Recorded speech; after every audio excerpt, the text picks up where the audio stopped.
Jambo. Jambo sana. Kwa majina? Naitwa Mwavita Zabloni.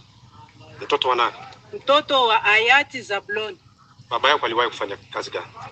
Baba yangu alianza kazi ya uzalendo, yaani kimajimaji. Alianza tangu Kimulele. Akafika kukimajimaji. Haja akaingia mu guvernema ya Kongo. Baada ya pale akafariki. Wewe una miaka ngapi? 45. Kwa nini hukutaka kubaki na mume wako nyumbani unakuja katika kazi hii? Kama nilikatala kubakia na mume wangu, uchungu wa nchi. Kuona wavamizi walikuja kuvamia nchi yetu ya Kongo. Nikasikia roho inauma. Nikabidi nikuye nipiganie nchi yetu ya Kongo na udongo wetu wa Kongo. Kwa hiyo unataka kuendeleza kazi ya baba? Ndio, nataka niendeleshe kazi ya baba. Sasa wewe kabisa utaweza kuzuia M23? Mimi pamoja na wazalendo wengine wa kike na wa kiume tutaungana mkono na tutakimbiza M23 kwa jina la Mungu.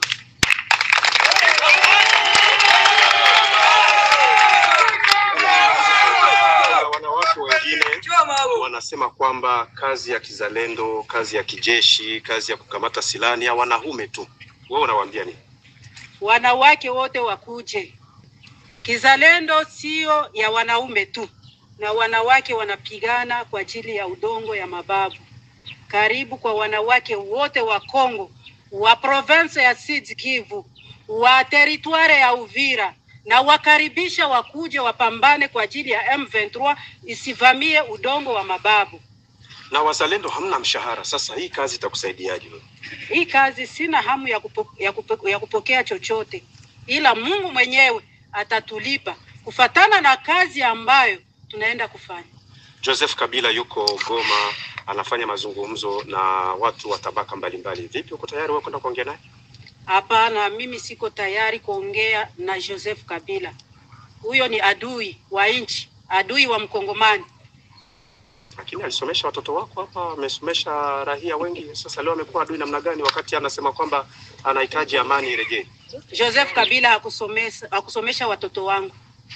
Nilikuwa nikilipa pesa yangu mimi mwenyewe mpaka leo. Hivi kwa sasa aliyetupatia msaada kidogo ni Tshisekedi Chilombo kwa kutupatia miaka kama 5 ya kulipa ya bure kwa école primaire. Lakini kwa sekondari tunaendelea kulipa. Chama cha Mapinduzi, chama cha upinzani cha IDC leo kimesema kwamba ni vema kukusanya wazalendo wasiwe kama mayatima. Kinataka kusindikiza wazalendo, kuwapa nguvu kabisa, kuwasogeza mbele katika jitihada walizo nazo. Wewe unasemaje tangu mmekuwa na hichi chama cha IDC?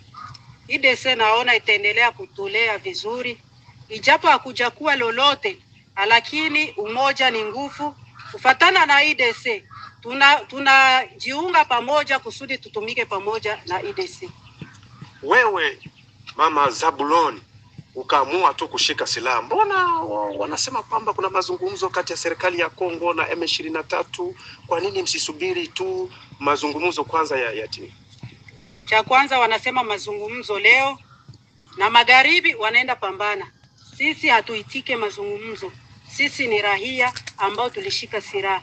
Tunataka tupiganie udongo wa mababu. Ili kazi yenu iende vizuri, tofauti tuna chama cha IDC, kwa wakongomani, kwa waafrika wanaokufuata muda huu, maana kwa sasa unasikika dunia nzima, unawaeleza nini? Mngetaka msaidiwe nini na nini hasa? Zaidi kwetu sisi wazalendo, tunahitaji msaada wa vifaa mbalimbali. Kama vile silaha njo ya kwanza, masasi yasikose, moyen de communication tusikose, yaani na sabuni tusikose. Hata tuko wazalendo na chakula njo naleta nguvu, na mzalendo atapata nguvu ya kwenda kumapambano. Si ndio? Kwa maana M23 nasema wazalendo ni waskuti, hawana chochote, hawataweza vita. Hamna kitu, mtawezaje? Hatuna kitu, ila tuna uchungu wa udongo wetu wa mababu. Ijapo wakuja na pesa za namna gani, sisi hatutakubali. Tunapambania udongo wa mababu zetu. Hivi Corneille Nangaa akitamani kukuoa kabisa, huwezi kwenda? Mimi kwa sasa sina nia na sina hamu ya kuolewa kabla nchi ya Kongo hayakuwa na amani. sitaolewa. Tunafika mwisho mama, ujumbe wako. Ujumbe wangu na utuma kwa wakongomani wote, wenye kuwa nje ya nchi na wenye kuwa ndani ya nchi. Wazalendo wote, tuungane mkono, tupiganishe adui kusudi akimbie. Tunakushukuru kwa muda wako. Asante baba.